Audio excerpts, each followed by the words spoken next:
A sua Bíblia, por favor, Neemias capítulo 2, vamos partir do verso 11, nós lemos até o 10, domingo passado, vamos ler do 11 até o 20, amém?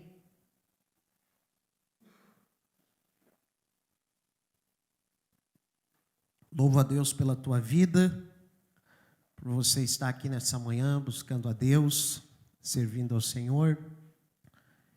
Que o Senhor Jesus nos abençoe. Amém? Todos acharam? Neemias 2:11 diz assim: cheguei a Jerusalém, onde estive 3 dias. Então à noite me levantei, e eu e alguns amigos comigo. Não declarei a ninguém o que o meu Deus me pusera no coração para eu fazer em Jerusalém. Não havia comigo animal algum, senão o que eu montava.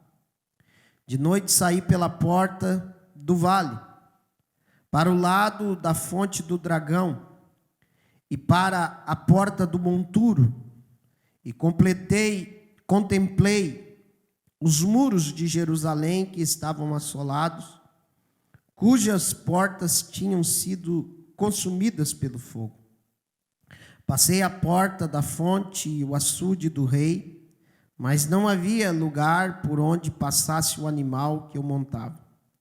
Subi à noite pelo ribeiro e contemplei ainda os muros. Voltei, entrei pela porta do vale e tornei para casa.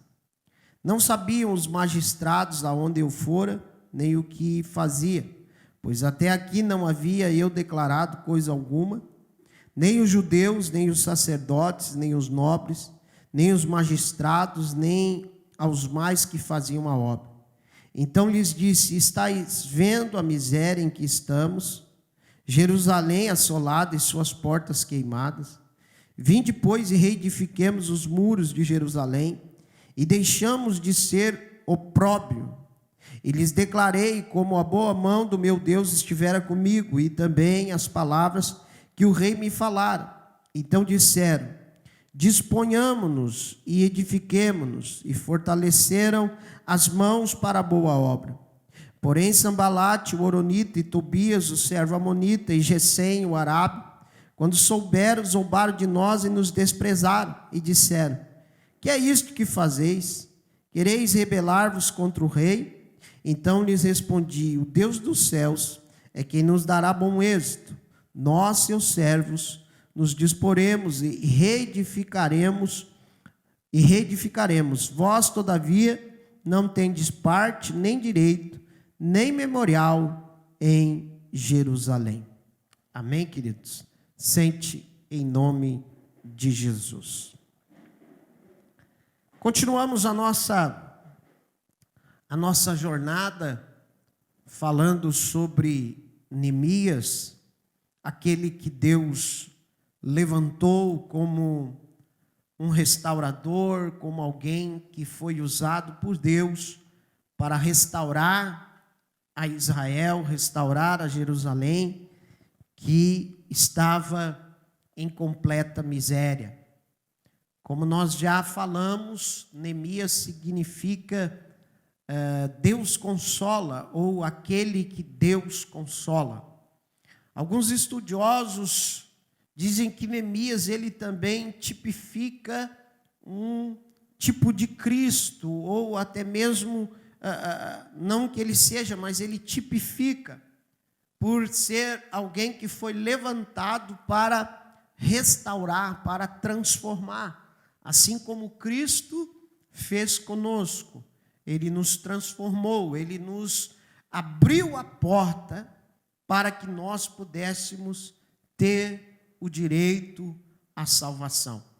Então, o livro de Neemias, ele é muito importante. Eu espero que você possa estar lendo durante a semana, você está lendo o livro de Neemias, quem sabe até mesmo buscando algum recurso, algum estudo, para que você possa saber um pouco mais. Porque é claro que nós estamos indo capítulo a capítulo, mas mesmo assim, em 40, 50 minutos, é muito pouco para nós destrincharmos toda a grandeza, tudo que há nesse livro e nessa palavra que Deus tem nos dado. Mas eu quero nessa manhã falar um pouquinho mais nesses versículos e algumas coisas que Deus nos deu, nessa palavra. Então vamos lá, o versículo 11. Versículo 11 vai dizer: cheguei a Jerusalém, onde estive por 3 dias. Na versão, bota a NVI aí se tu tiver. Na versão da NVI diz: cheguei a Jerusalém, e depois de 3 dias de permanência ali. Neemias, ele chega a Jerusalém. Cheguei a Jerusalém, depois de 3 dias, permaneci ali. Um dos objetivos de Neemias era chegar a Jerusalém. O rei havia lhe dado as cartas, havia lhe possibilitado, nós vimos semana passada, que o rei disponibilizou até mesmo oficiais do exército, e um dos objetivos de Neemias estava cumprido, ele chegou a Jerusalém. Amém? Diga comigo, ele chegou a Jerusalém. Mas esse era um dos objetivos. E é interessante que a Bíblia vai dizer que Neemias, ele chega a Jerusalém e ele fica 3 dias em Jerusalém. Permanece naquele lugar. E a Bíblia não fala que nesses 3 dias ele fez alguma coisa. Ele pura e simplesmente parou, ficou descansando, ficou parado. A Bíblia aqui não diz o que ele fez, mas o que me leva a entender que esses 3 dias que Neemias ficou em Jerusalém, é porque Neemias precisava renovar as suas forças. Amém? Neemias precisava se recuperar, quem sabe, da viagem. Na viagem, ele deve ter enfrentado situações, ele deve ter enfrentado problemas, mas principalmente, Neemias precisava renovar as suas forças. Então, ele para e ele espera. Diga para o seu irmão aí, ele para e ele espera. Sabe, meus irmãos, há momentos da nossa vida que nós precisamos esperar, que nós precisamos parar e renovar as forças. Mas, pastor, o que tem a ver esperar com renovar? Eu já vou dizer para você. Se você esperar da maneira certa, você vai renovar as suas forças. Esperar na maior parte do tempo, para nós, é um tédio. É ou não é? Sim ou não? Nenhum de nós gosta de esperar. Nenhum de nós tem tanta paciência assim para ficar esperando.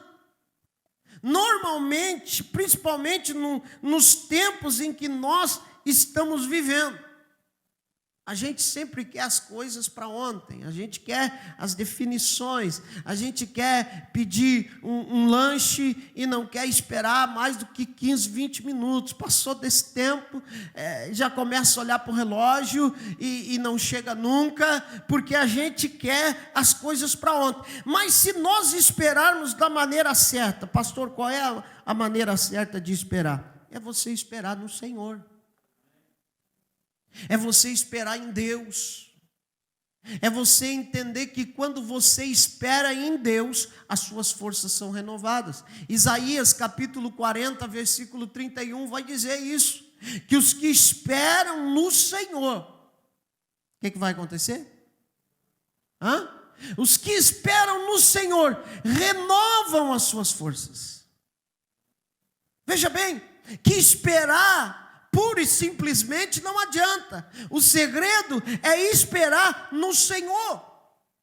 Neemias, ele fica 3 dias. Alguém podia dizer, Neemias ficou perdendo tempo. Alguém podia dizer, Neemias podia ter partido logo para o ataque. Neemias podia ter feito alguma coisa, quem sabe já começar a reconstruir o muro. Mas a Bíblia vai dizer que ele permanece 3 dias em Jerusalém.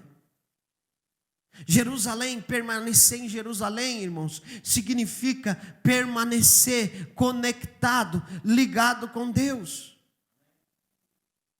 Qual foi a palavra para os discípulos lá, antes do avivamento? Ficai em Jerusalém, até que do alto sejais revestidos de poder.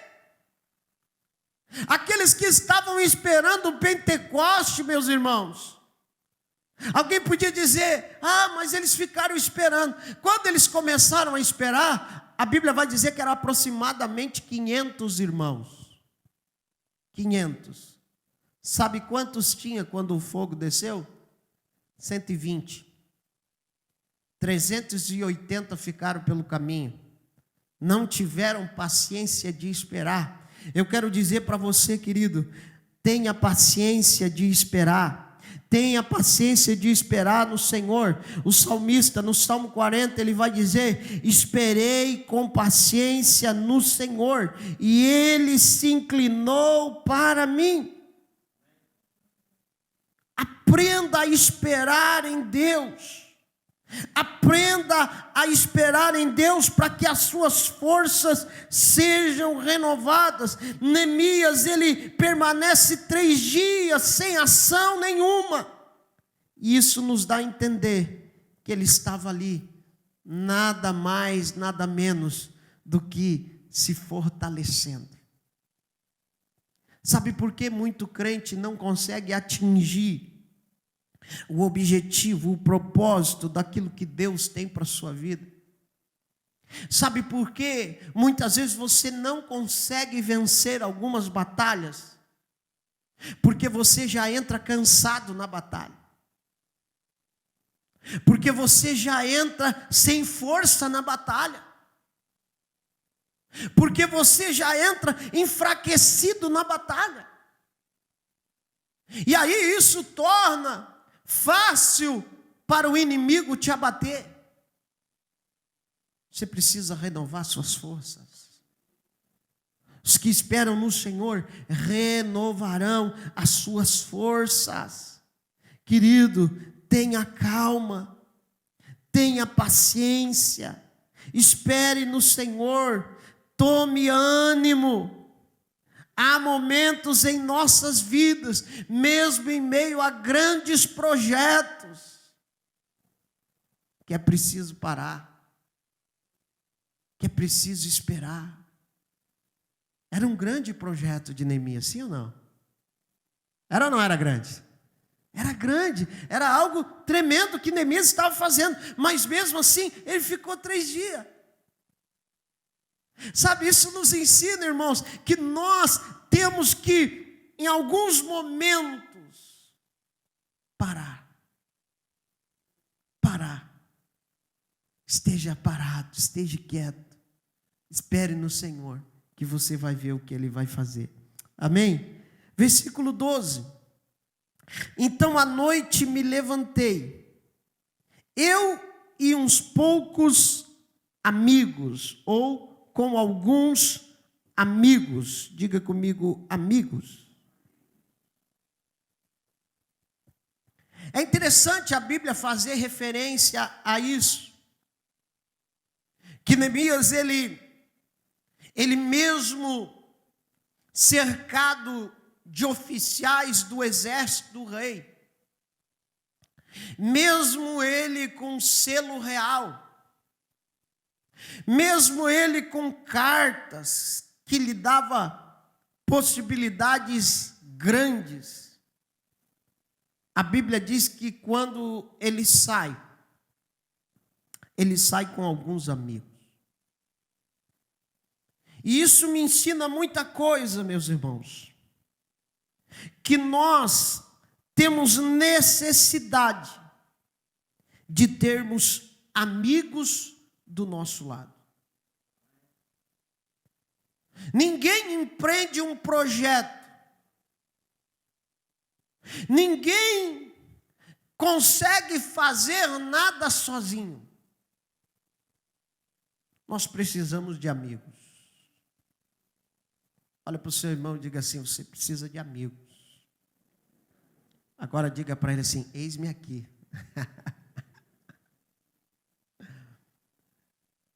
Nós precisamos de amigos, irmãos. Ninguém faz nada sozinho. Às vezes nós caímos na besteira de achar que nós podemos fazer algo sozinho. Mas Neemias aqui nos ensina que ele pega alguns amigos, alguns que eu entendo que eram próximos, que eram íntimos, que eram verdadeiros amigos. Amigos de verdade. Ele chama para estar ao seu lado. Agora, deixa eu dizer uma coisa para você. Nós vivemos num tempo que é difícil você saber verdadeiramente quem são os seus amigos. Quem são aqueles amigos que vão estar com você, mesmo quando você estiver na pior. Mesmo quando você não tiver nada para oferecer. Esse é um verdadeiro amigo. Provérbios 17:17 vai dizer: em todo tempo amo o amigo, e na hora da angústia nasce um irmão. Amigo, irmão, não é aqueles amigos do filho pródigo, que a Bíblia vai dizer que ele pega a sua fortuna, sai por aí e gasta tudo dissolutamente com os seus amigos, com seus parças. Mas a Bíblia diz que o dinheiro acaba e o filho pródigo vai para um lugar cuidar de porcos. A pior coisa para um judeu. O judeu não podia nem chegar perto de porco, porque era considerado um animal imundo. Mas como Israel era dominado por Roma e os soldados romanos consumiam muita carne de porco, então era altamente lucrativo. Altamente lucrativo. Por isso havia muitos criadores de porcos. Mas a Bíblia vai dizer que o filho pródigo, ele vai cuidar de porco, dar comida para porco. E a Bíblia vai dizer que ele sente desejo de comer a comida do porco. E eu pergunto, onde é que estavam os amigos? Não tinha nenhum. Porque na verdade ele nunca teve. Irmãos, Neemias nos ensina que nós precisamos ter amigos. Nós precisamos ter amigos verdadeiros. E alguém pode estar dizendo: pastor, mas nós somos crentes, e se nós somos crentes, nós somos irmãos. Mas às vezes tem irmão dentro da igreja que não é amigo. Amém. Tem irmão dentro da igreja que não é amigo do outro. Você precisa ser mais amigo. Quantos estão me entendendo? Você precisa ser mais amigo. Você precisa ter esse sentimento no seu coração de ser um amigo verdadeiro, um amigo que vai abençoar, um amigo que vai estender a mão, um amigo que vai empreender juntamente com você no projeto aonde você quer chegar. Agora, esse amigo, meu irmão, não é aquele que vai dar um tapinha nas tuas costas e vai aceitar tudo que você faz. O verdadeiro amigo é aquele que no momento que você está errando, ele vai chegar para você e vai dizer: está errado. O caminho que você está seguindo está errado, não vai. Amém?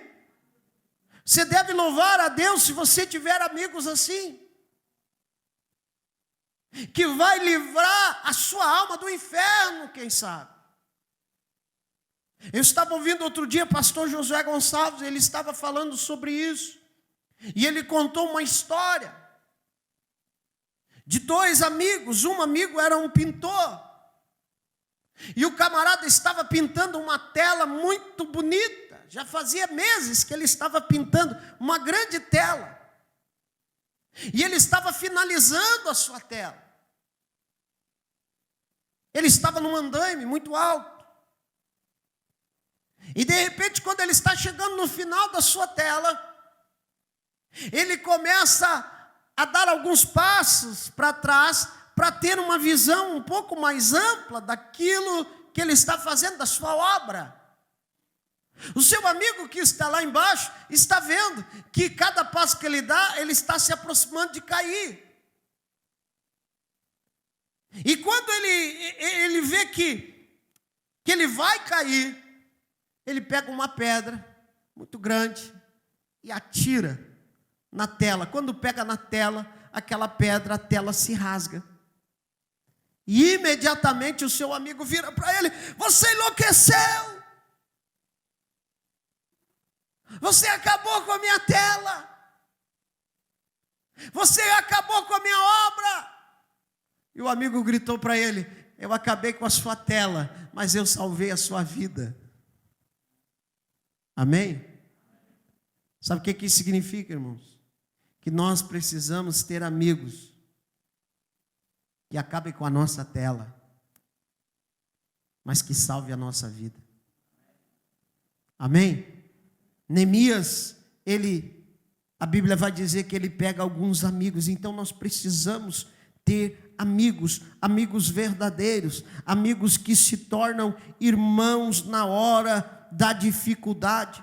Agora tem amigos, irmãos, que parecem amigos, mas não são amigos. A Bíblia vai falar lá em 1 Crônicas 27:3, fala de Aitofel, que era conselheiro de Davi, e estava no rol de amigos. Você já ouviu falar de Aitofel? Só que esse camarada, ele vê que Absalão está indo contra o rei e começa a fazer uma rebelião, e ele dá alguns conselhos para Absalão. E entre um dos conselhos que Aitofel dá para Absalão é: te deita com as mulheres do teu pai. Já pensou uma coisa dessa, irmão?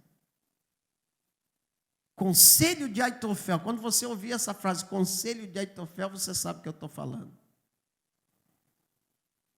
Então, esses são tipos de amigos que às vezes parecem ser, mas não são. Que Deus te dê discernimento. Amém? Que Deus nos dê discernimento para nós sabermos quem são os nossos verdadeiros amigos. Quem são aqueles que verdadeiramente querem empreender junto conosco, que têm uma disposição para chegar onde nós queremos chegar e para chegar aonde Deus quer que cheguemos. Eu quero profetizar sobre a tua vida nessa manhã. Deus vai colocar pessoas do teu lado para te ajudar. Deus vai colocar amigos verdadeiros do teu lado para te ajudar, para te abençoar, para você chegar onde Deus quer que você chegue. Quem recebe essa palavra, diga amém, Jesus. Aleluia. Vamos lá, vamos em frente. O versículo 12, então. Levei comigo, alguns amigos. Porém, não declarei a ninguém o que meu Deus me pusera no coração para eu fazer em Jerusalém. É interessante aqui, irmãos, que Neemias ele vai dizer: eu não falei para ninguém aquilo que Deus propusera no meu coração para fazer em Jerusalém. Ele não falou nem para os seus amigos. Ele não falou nem para os mais íntimos. Ele guardou aquilo que Deus tinha colocado no seu coração para falar na hora certa. Não era o momento de falar. E aqui eu aprendo algumas coisas com Neemias. E deixa eu dizer isso para você. Isso vem de Deus para você nessa manhã. Cuidado com quem você compartilha aquilo que Deus te dá. Cuidado com quem você abre a boca para falar alguns propósitos que Deus tem colocado na tua vida. Amém? Tem coisas que Deus revela a você, que é para ficar com você. Lá na frente, Deus até pode dizer, agora sim, que foi o caso de Neemias. Mas naquele momento, Neemias precisava ficar com a boca fechada. Certamente Deus havia instruído Neemias: Neemias, não fala. Não abre a tua boca, não fala o que eu vou fazer, não fala o projeto, não fala, fica quieto. Sabe, irmãos, tem pessoas que às vezes Deus, Ele coloca algo na sua vida, no seu coração, no seu pensamento, alguma promessa de Deus, e às vezes o cristão, o crente, por empolgação, eu entendo, não que seja pecado, mas às vezes ele se empolga e ele quer compartilhar, e ele quer falar, e ele quer abrir o seu coração, mas aquele não é o momento. E às vezes quando ele abre a sua boca, no momento que não é o momento de falar, ele acaba comprometendo o projeto de Deus. Você entende isso? Ele acaba comprometendo aquilo que Deus quer fazer. Sabe por quê, irmãos, que isso é interessante? Porque Deus, Ele é onisciente. O que é onisciente? Ele sabe tudo. Amém? A Bíblia vai dizer que antes da palavra chegar à boca, Deus já sabe. Mas você sabia que Satanás não é onisciente? Ele não sabe tudo o que você está pensando. Ele não sabe o que você vai falar. Então, como é que ele age? Ele age conforme as tuas ações. Ele age conforme os teus movimentos. Então, tem coisas que Deus te dá, que você só pode abrir quando Deus disser para você abrir. A Bíblia diz aqui que Neemias não falou nada. Por que ele não falou nada? Porque Deus estava trabalhando naquele silêncio. Olha para o seu irmão e diga assim: Deus trabalha no silêncio, querido. Às vezes você acha que Deus não está trabalhando, que Deus não está fazendo, mas Deus está trabalhando no silêncio. Ele não para, Ele está sempre agindo. Então, fica tranquilo. No momento certo, Deus vai dizer para você falar. Então, Neemias não declarou a ninguém o que o meu Deus me pusera no coração para eu fazer em Jerusalém. Não havia comigo animal algum, senão o que eu montava. Isso significa que Neemias, ele não ia a um lugar muito distante. Porque geralmente quando se ia viajar, quando se ia para um lugar longínquo, se levava 2 animais. Porque quando um cansasse, ele trocava, montava outro, né? Então aqui é apenas uma referência de que ele não ia muito longe. Versículo 13. De noite saí pela porta do vale. A Bíblia vai dizer então que Neemias ele sai à noite. Ele sai à noite para analisar, para ver a situação. E quando eu me deparei com essa porta do vale, eu fui entender por que Neemias ele foi em primeiro lugar a essa porta, a porta do vale. E por que Neemias saiu à noite? A noite não era o melhor momento para ele ver. Era momento de escuridão, trevas. Geralmente você vai ver alguém que vai inspecionar alguma coisa, uma obra, né? Tá o irmão Dalfeu aqui, que é engenheiro, né? Certamente ele não ia inspecionar as obras à noite, né? Ia inspecionar durante o dia, porque a claridade, né? Tudo é mais fácil à luz do dia. Mas por que Neemias ele vai à noite? E aí vem a revelação. Porque Neemias precisava entrar num lugar de trevas. Neemias precisava entrar num lugar de trevas. Você já vai entender por quê. A porta do vale dava para um vale chamado Vale de Rimom. Quem é Rimom? Não é o He-Man, é o Rimom. Quem era Rimom? Rimom era um deus sírio. Você vai ver lá que quando Naamã ele volta para sua terra, vai dizer o templo de Rimom, porque os sírios adoravam a Rimom. E o vale, a porta do vale, esse vale antigamente, era um vale muito bonito, era um vale lindo, quando Israel chegou naquele lugar. Mas devido a tudo o que aconteceu, a influência síria, a influência babilônica, a influência cananeia e amonita, o povo de Israel se desviou da presença de Deus. E fazendo esse estudo, irmãos, eu descobri algo que me espantou. Eu não sabia. Já tinha lido algumas vezes, mas eu não tinha me ligado com atenção.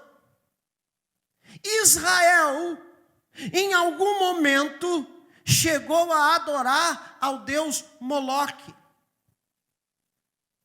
sacrificando os seus filhos a deus Moloque. E sabe onde é que era o lugar? No Vale de Rimom. Então aquela porta, irmãos, era uma porta que dava para um lugar horrendo, onde demonstrava a abominação do que Israel tinha feito. E isso foi falado por Jeremias. Abra lá em Jeremias, capítulo 7, versículo 30 a 34.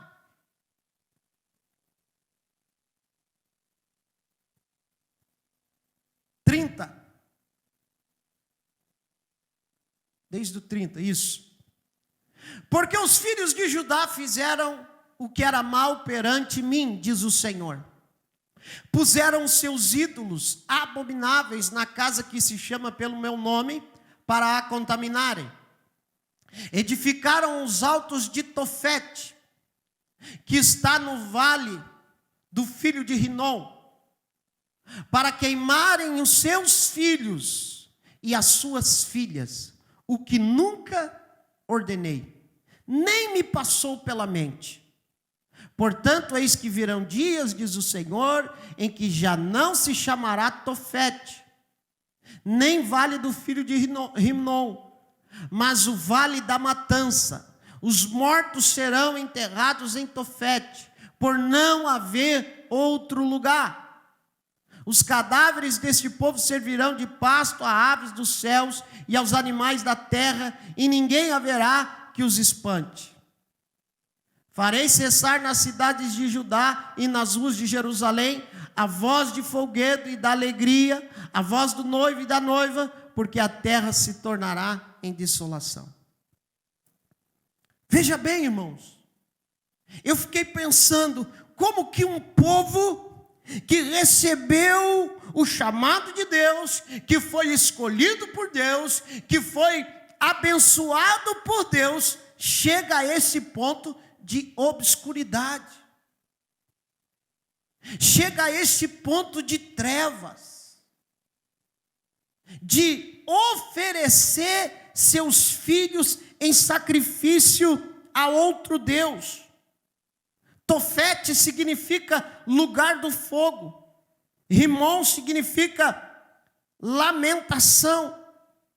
Então, meus irmãos, Neemias precisava, o primeiro lugar que ele vê é a porta do vale, e ele entra no meio das trevas, no meio da escuridão. Sabe o que o Espírito Santo falava ao meu coração quando eu lia essa palavra? Ele dizia que há momentos da nossa vida que nós precisamos entrar no meio da escuridão. Para quê? Para que Deus possa trazer à luz aquilo que está em trevas.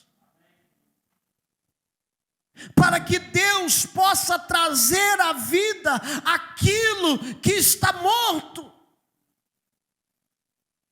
A porta do vale revelava um momento de Israel que levou Israel àquele caos.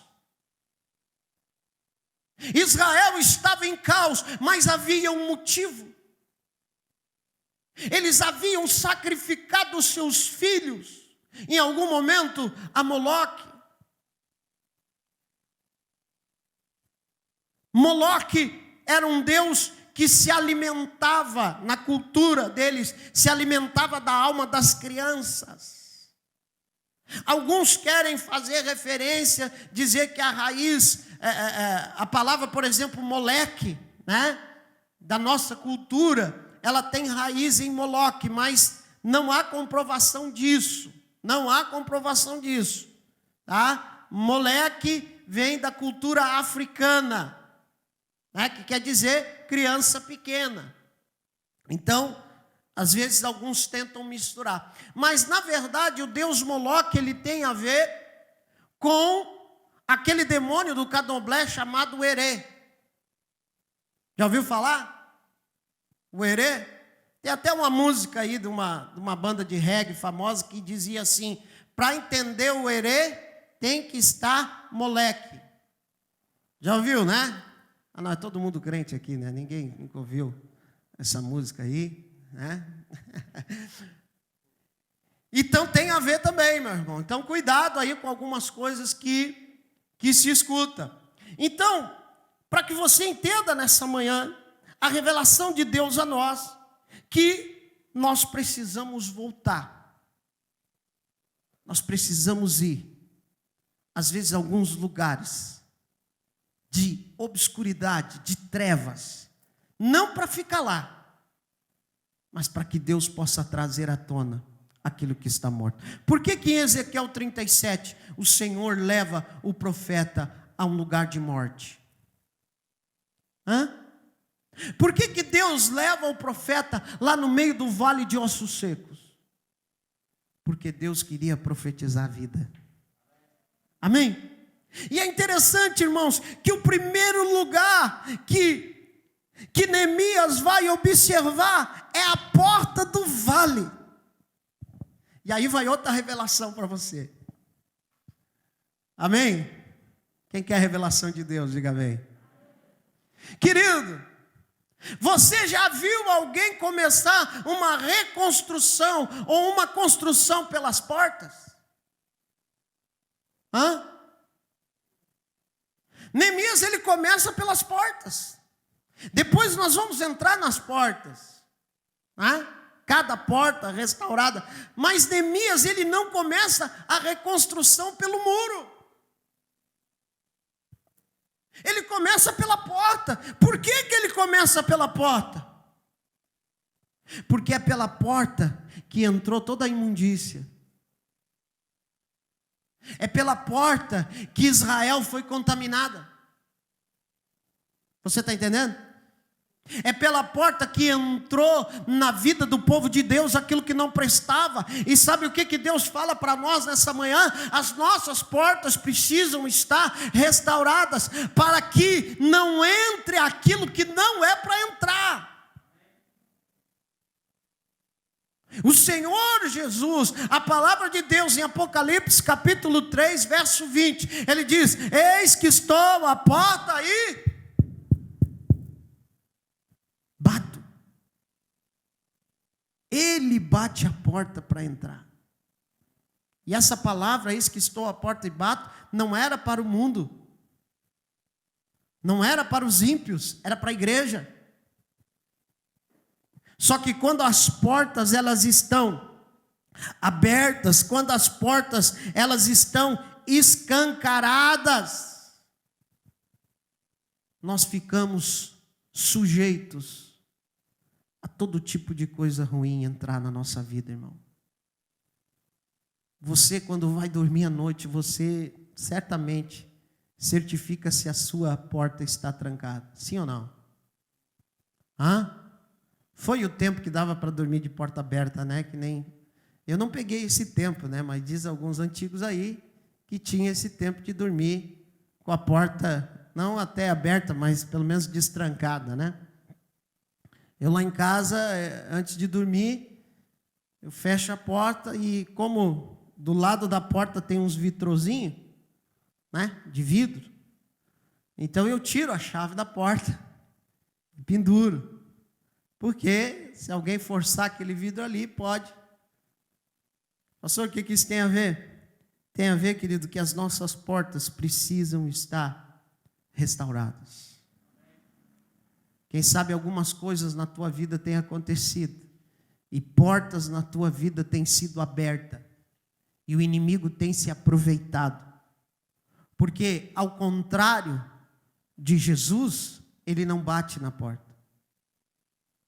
Se ele vê uma porta entreaberta, se ele vê uma porta que não está reforçada, certamente ele vai entrar. Então Neemias, ele entra pela porta do vale. Ele sai à noite e ele entra no meio das trevas, no meio da escuridão, para que Deus o possa trazer novamente de volta a luz que aquele vale precisava. E para o lado do vale, para o lado da fonte do dragão, e para a porta do monturo, e completei os muros de Jerusalém, que estavam assolados, cujas portas tinham consumido a fogo. Aqui o texto vai dizer que Neemias ele completa, ele vai até o fim. Ele não faz pela metade, ele não faz meia boca, mas ele vai até o fim e ele completa mais uma parte do projeto, do propósito de Deus para a sua vida. Meu irmão, deixa eu dizer uma coisa para você pelo Espírito de Deus. Deus está trabalhando na tua vida. Quem sabe você ainda não atingiu a plenitude daquilo que Deus quer para você. Mas eu quero te dizer nessa manhã, louva a Deus por cada vitória de Deus na tua vida. Louve a Deus por cada passo que você tem dado em direção ao melhor de Deus na tua vida. Não fique frustrado com situações, não fique frustrado com problemas, com dificuldades, mas complete aquilo que Deus tem colocado na tua mão para fazer. Não fique no meio do caminho.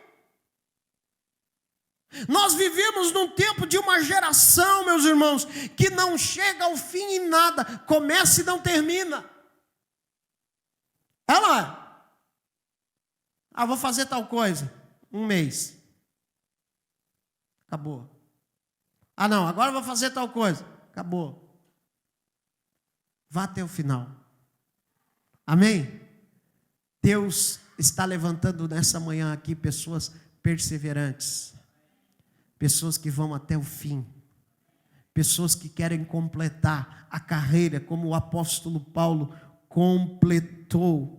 Aleluia. Então Neemias, a Bíblia vai dizer que ele examina no texto da NVI. Ele vai dizer então, bota aí para nós o versículo 13, está ali. É NVI essa aí? Ali.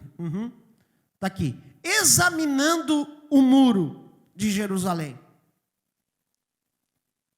E quando eu li essa palavra, examinando, veio ao meu coração que nós precisamos examinar, olhar para a nossa vida e ver os pontos vulneráveis que nós temos.